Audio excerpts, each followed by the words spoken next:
The IMF program was executed in November 2016. And really there was three main parts to the loan agreement.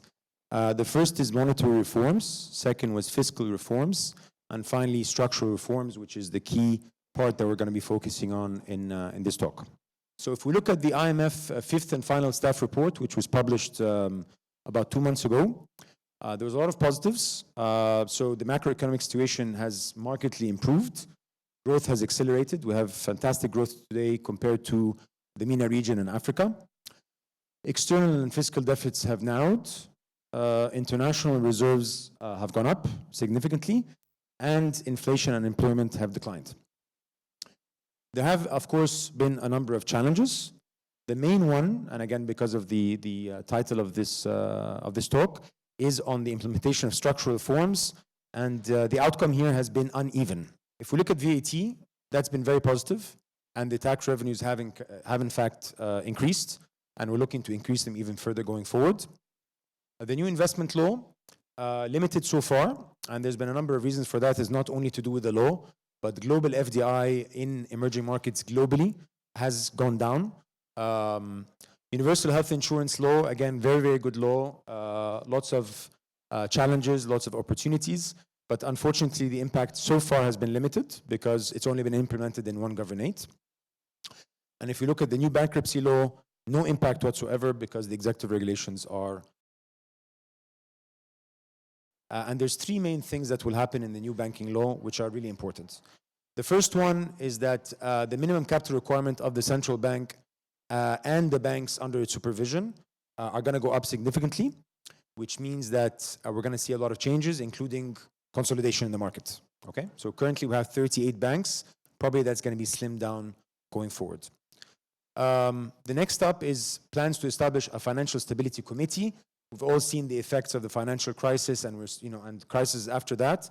So there's going to be a new committee to support the central bank in monitoring those risks and sort of asset bubbles and how to deal with those. And finally, we're going to see introduction of new rules to regulate financial technology, a very big opportunity for Egypt and the region. Next up, we have amendments to the income tax law, and in Egypt, income tax also includes the corporate tax. So there's been several drafts in circulation. The good thing, perhaps, is that there's no expectation of increases in tax, but there's other things that the tax authority really wants to focus on. The first is closing down loopholes used for tax avoidance, something that's very important and again should increase the level of taxes available to the government. The next is addressing taxation of the digital economy and e-commerce specifically. This is a very hot topic, not just in Egypt, but globally. And finally, the focus on improving tax resolution and settlement. This is actually the first time that Egypt will have a standalone data protection law. It will protect personal data that has any nexus or connection to Egypt. The objective here is to introduce a law that's going to be up to global standards, such as GDPR in EU. And we're going to have a new regulator that will be formed to grant licenses and monitor compliance with this. So this is very important, and again, something that's already either being discussed within cabinet or within parliament.